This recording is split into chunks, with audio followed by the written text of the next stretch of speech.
Welcome to the Versa Business Tips Podcast. I'm your host, founder and CEO of Versa Business Systems, Shaheen Mazloum. We're here with an awesome guest today. I cannot wait to dive into this conversation.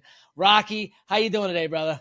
I'm doing wonderful. Thank you so much for having me today. Absolutely. So Rocky is the CEO of Profit Comes First. Obviously, as we know, as business owners, profit is the most important thing. Well, there's other important things, but one of the most important things, right? That's why we get up every day. That's why we put our blood, sweat, and tears into our business, is to, at the end of the day, walk away with some profit, right?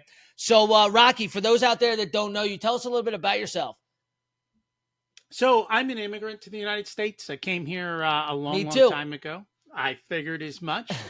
Parents starting over. And so, we saw both sides of the fence there, the good parts and the bad parts. Yep. But the one thing they did was they understood money and they talked about money. Yep. And so I grew up with good money attitudes and good money scripts, and also high expectations of success. Oh, yeah. We came here to have success, and that was just kind of to be expected. Yep. And so that's kind of where I started. I always wanted to be wealthy. I figured out the systems and processes to be able to do that. Just kind of began my journey towards it. All right. The one thing is I never realized that most people struggled with money. Right. And then, well, it's because I think it's most people don't talk about it. It's a very, it's people shy away from talking about money, especially in the American culture. That is correct. And then my next big aha was, you said people go into business to make a profit, and yet most business owners don't look at their financials. Right. And so they've got no ideas whether or not they're profitable, where their cash is, what's going on. Yep. And it was like, wait a minute, how do you run a business and not know what's happening financially? Yeah. And so that was kind of the perfect thing of it was what I love to do along with the need in the world. And so the two came together, and here we are helping business owners to work less and make more. That's great, man. That's great. So you figured it out for yourself first, and then now you're teaching business owners how to be able to do the same thing. It blew my mind too. The first B2B sales company I worked for, the owner was kind of a jerk, but he said something that stuck with me. And he always said, business owners are stupid. And I don't think it's business owners are stupid. It's a lot of the times is they didn't have that education, right? Like, business owners, most of the time don't have a college degree. They didn't go to some fancy business school, right? They were good at something. And so they learned how to, turn that into a business, whether it's your mechanic knows how to, to fix cars. Your restaurant owner knows how to make really good pasta or whatever it may be, right? And they maybe didn't have that, that education on everything business, right? From accounting to marketing to sales and so forth. And so, it's taken people like you and Grant Cardone and all these big gurus out there to get that information out there to help businesses grow and succeed. So we thank you for your work, man. I mean, I wouldn't be here today if it wasn't for people like you teaching us the way. But you bring up a great point, profit. Why do you think that most business owners just don't really know where their profit is or where their money's going? So there's a couple of reasons for that. First, let's take a step back. I have a Bachelor of Science in Economics and an MBA. You know what they didn't teach us? How to run a business and how to be profitable, right? So don't think an education is the problem, because it's not. Right? They are not going to teach you how to do that stuff. And that's the second problem, right? Who do people go to for financial advice? Their accountant and their bookkeeper. Yeah. Well, bookkeepers are really good at putting transactions in places. Sometimes the right, sometimes the wrong. The accountants that most business owners talk to are tax people. Yeah. They're really good at filling out tax forms. None of those skills tell you how to be profitable. Right? All they tell you is what happened. Now, as a business owner, what happened doesn't really serve you for what you need to do tomorrow. Right? Yeah. If you're running an auto mechanic shop how do you know if the repair you just made was profitable? Right? How do you know if you priced it right? How do you know if the repair is covering the overhead of the shop and the tools and all the equipment and the employees? Those are not questions that most tax preparers are ever going to answer. Right. It's beyond the scope of bookkeepers. No. It takes a different skill set, and I think that's the issue. Is that skill set's actually rare. Yeah. Oh, yeah. And so people just don't have the answers. They don't know where to look, or they're intimidated, right? So business owners go into business, like you said, to do what they love. Yep. Accounting and all this stuff isn't on their list. And if they end up talking to somebody, these people are talking Greek, right? Or Latin or some other language that they just don't understand, right? They don't understand. Tell me how to be profitable. Can you answer that question? The problem is most of them don't understand the process of what the business owner's doing. Right. And so they have no idea to help them. So I think that's our biggest problem, is that there's not the greatest amount of information. Now, that is changing more and more today. A lot more information's coming out. It's a lot easier to learn this kind of stuff and to understand. But the other part of it is, nothing against Grant Cardone, 10x. Like, I don't want a 10x, right? Right. At least I don't want to work 10. I don't want to grind it out.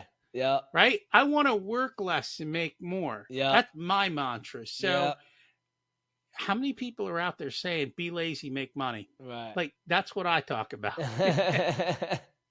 That's the key, right? Is working less, making more. I'm glad that we're having this conversation now. Things always happen for me when it's supposed to, right? So this past weekend, I'm talking with my sister. She's running a pretty large company.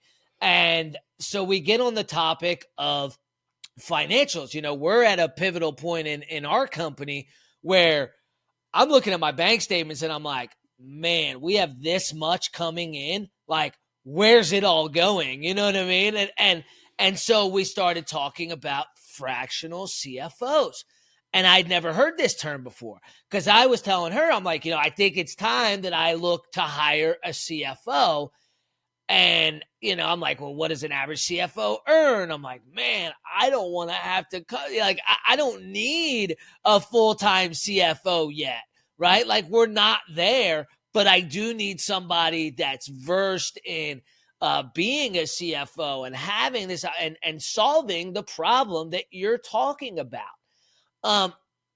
Explain to us how CFOs work and how a fractional CFO can help your average small business, because I'm just dying to know more about this. So part of the problem is there's no standard. Okay. Most CFOs probably come from the accounting background. And so they're all like, stop spending. Well, that's not the way to grow a business, right? It's appropriate spending. Right. And on top of that, they're book smart and they're numbers smart, but they don't know how to see the nuts and bolts of what's going on in that particular business. So they may or may not have the savvy to understand what's actually happening. So I think the point being, CFOs come from A to Z. And if you're a small business owner, no offense, but chances are you're going to be at the lower end, because it's hard to find top talent. Because let's face it, where's top talent going? To top money. To the big guys. That's just life. But at the same point, there's people like us out there who are top talent who go, look, I don't want to deal with politics.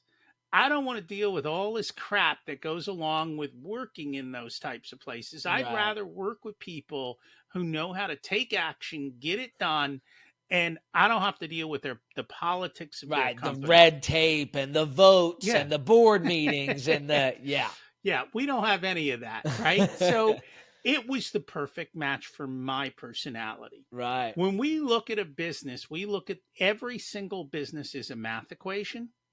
We look at the math equation, we figure out the different inputs and say, where can we make the smallest amount of difference to make the biggest impact on the bottom line.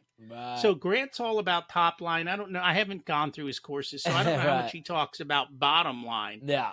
But a lot of the guys who are at these kinds of events, I did 7 figures, and we just laugh because we're like, well, how much did you keep? Right.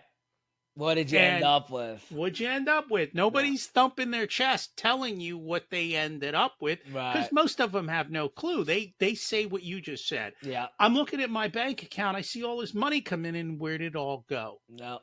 Right. And so that's the biggest thing we do is we understand where the money is coming from, where the money is going, and how to ensure that you keep some. Because at the end of the day, the purpose of the business is to make more than it spends, right, and to support the business owner's lifestyle. Right. And so we reverse engineer all of our businesses from that standpoint. How do we understand what the levers look like? Where do we make the least amount of work to bring about the biggest impact? And that's one of the reasons I love Profit First. Profit First does is it helps you to allocate each dollar and give it a job. And so we take our profit first. We put our profits aside and make sure that we are profitable from day one, not I'm going to be profitable when. Right. Which is what most business owners say. I'll be profitable, whatever. Yeah. How about now? And we also make sure that there's money for the owner's pay, for taxes, and that we put money aside to pay payroll and do all of the things to properly run and operate the business. Right, right. Now, before someone starts, comes to, a fractional CFO, or comes to you, I think the biggest thing is that they have an honest conversation with themselves, right? Like, do you really understand where you're at as a business? Because like you said, people go to these events and these masterminds, and they're always talking about I did 7 figures, I did 8 figures, I did 10 million, I did this, I did that, and the other. But like you said, nobody's talking about what did they do at the end of the day. They might know what their tax return said that they did at the end of the day, which if they have a good accountant, it's not going to be what they really profited, right? But, after that honest conversation, would you suggest that they, read a book like Profit First before having that conversation to have a little bit of understanding? Or, what's the next step in saying, okay, I've got this business. I know we're not making as much money as we should be. Where do I go from here? What's kind of the next step? I think it depends on where they're at. Okay. So as far as revenue or? Well, a few things. One is revenue. Right. So in other words, do you have enough revenue that you can afford to pay somebody, or are you going to have to learn to wear this hat yourself because you're too small? So that's one question. The second thing is understanding their relationship with money. That's where we started at.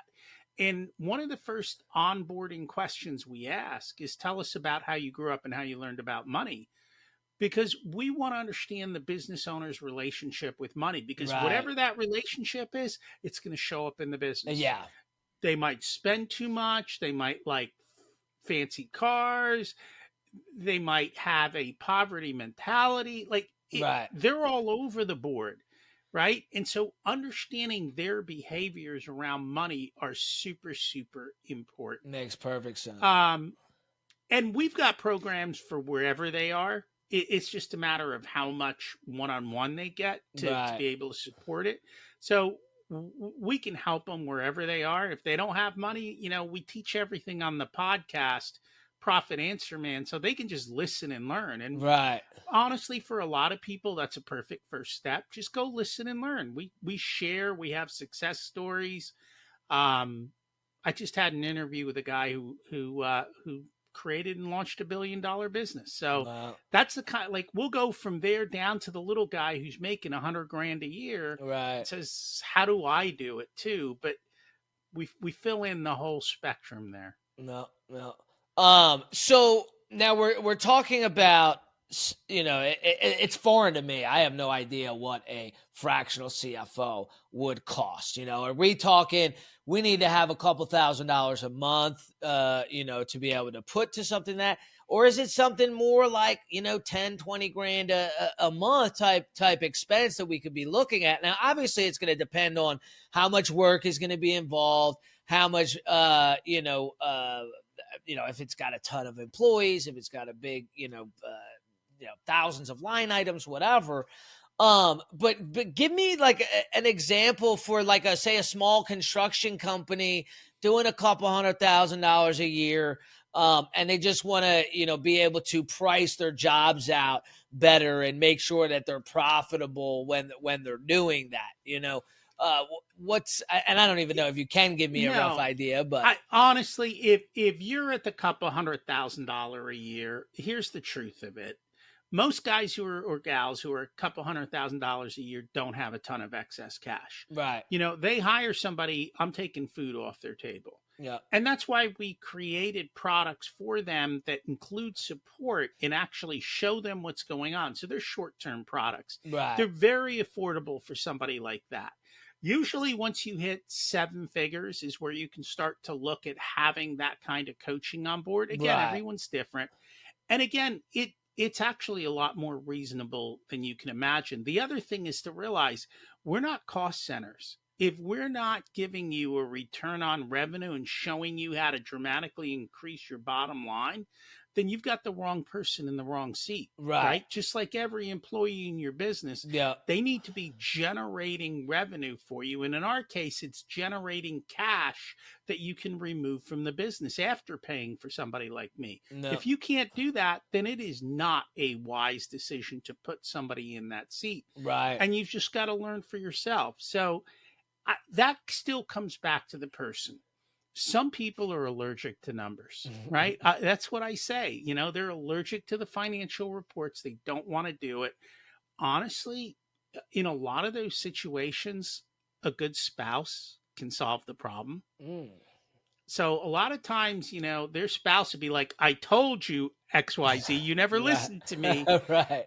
But you're going to have to deal with that relationship and see if it works. But again, you're only going to, it's kind of like if this isn't your day-to-day work, you're only going to be so good at it. So it's kind of like hiring somebody who's got the basic skills.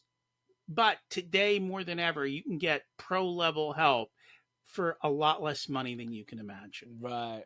Yeah. I mean, it is amazing the amount of resources that are out there now. Like when you really think about it, it's like back in the day, if you wanted a whole marketing team, you'd have to build a marketing team, right? Like it was, even from like mass email and texting and, it's crazy how far we've come with technology, with different services and products and, it's all out there. But I think business owners, especially struggle with trying to do it all, right? Like we all try to do it all. And at one point you got to look at yourself and just be like, look, focus on what you're good at.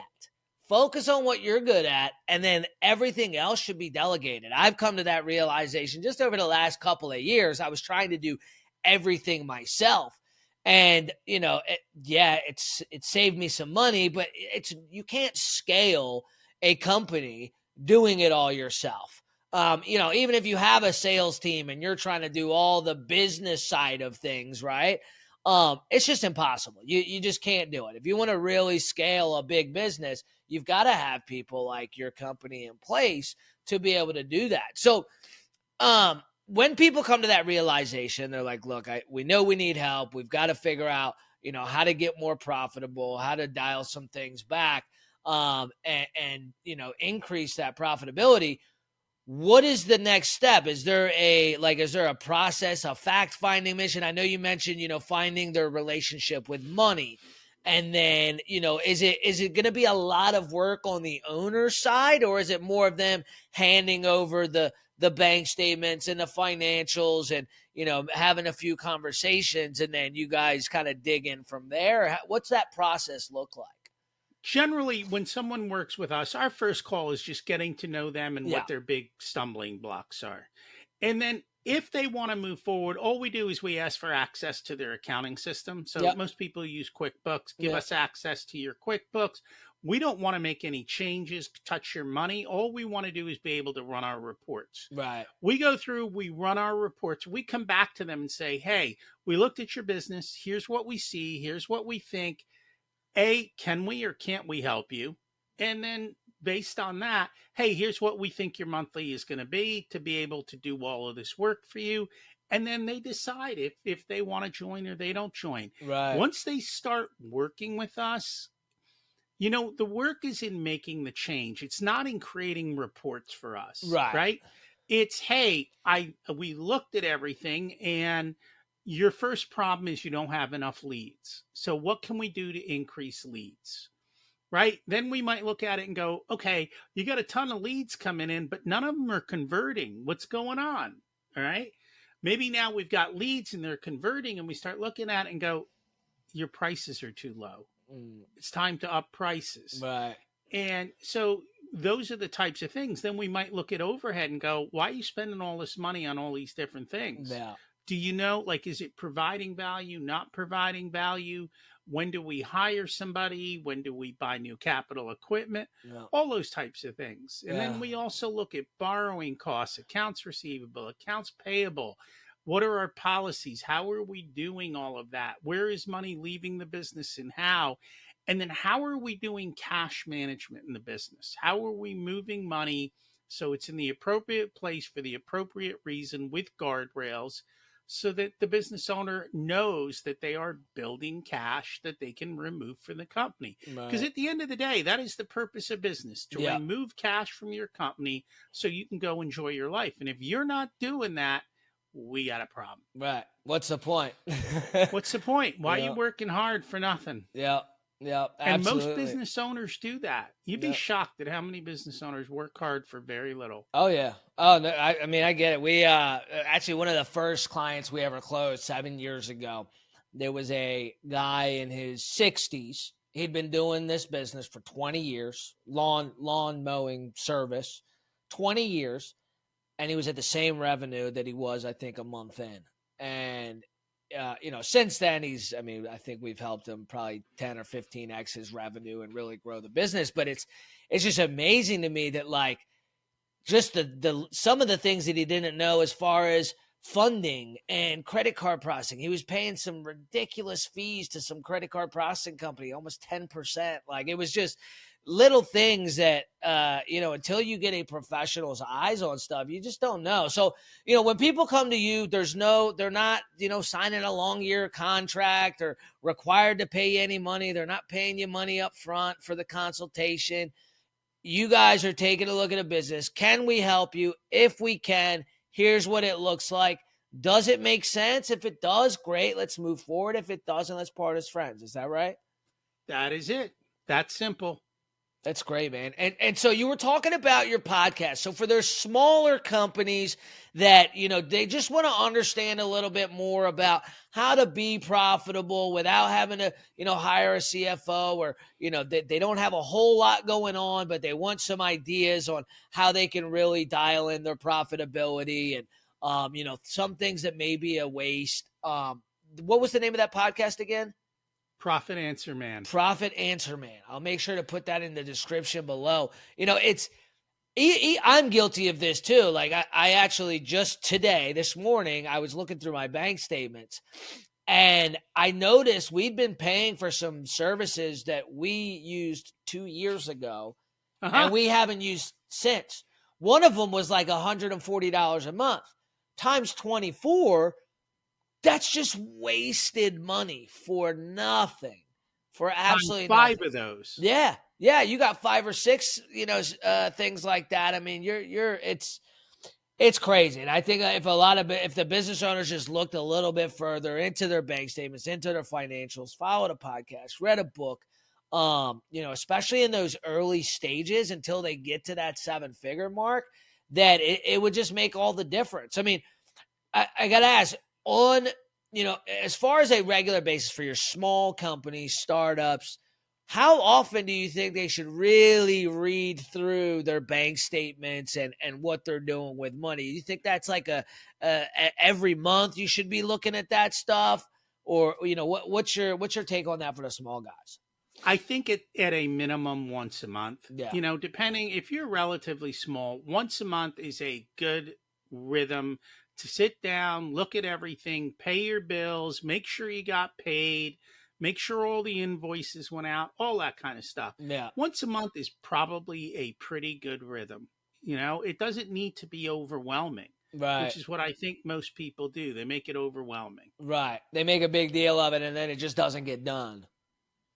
No, Yep. I completely get that. You know, it's you think of, and I think it's it's almost a what's the word, cultural thing, right? In the U.S., like we talked about at the beginning of this podcast, is people don't talk enough about money, and so the conversation of money, people also don't want to be honest with themselves, right? Like they don't want to know if they're not profitable, because if they're not profitable, then it's like, oh, damn, what am I doing, right? And so, you know, I think a lot of it is just having that honest conversation with yourself to be able to say, hey, look, like, why am I breaking my back every day, working 7 days a week, 12-hour days if we're not profitable? And if there isn't a way to get it profitable, do something different, right? Like, what's the worst that could happen? You find out your business doesn't work, do something else, right? But at least you know. You know what's funny? I've had those conversations with business owners and they all thank me because they're like, you know, if you hadn't helped me to see this, I would be grinding away at this for 10 years making nothing. Yeah. And I'm glad, like, we're glad that we had the conversation and we can see it. Absolutely. Absolutely. It's a blessing at the end of the day. Like, who wants to work their bones off until the day they die, like most people do, running a business, which is way more stressful than a job, where sometimes it may just be better, more beneficial to do that. Right? Yes. And many a times it is. You just got to realize it. I think there's too much glamour. Yeah. And there's too much hype out there that 100%.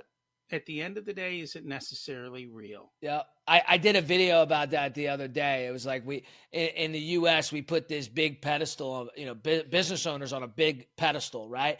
It's so glamorous to own a business and you're a business owner. We're the last ones paid. We're the first one in the door. We're the last ones to leave. It's not glamorous. it's a lot of hard work. And if you're doing all that hard work and you're not getting that profit first, it just doesn't make sense. That is correct. Rocky, I'm so glad we had this conversation today. Definitely opened my eyes about some things. I'll definitely be there checking out your podcast. I'm excited to talk to you more in the future. And I appreciate what you do, man. We'll definitely talk soon. Thank you for having me.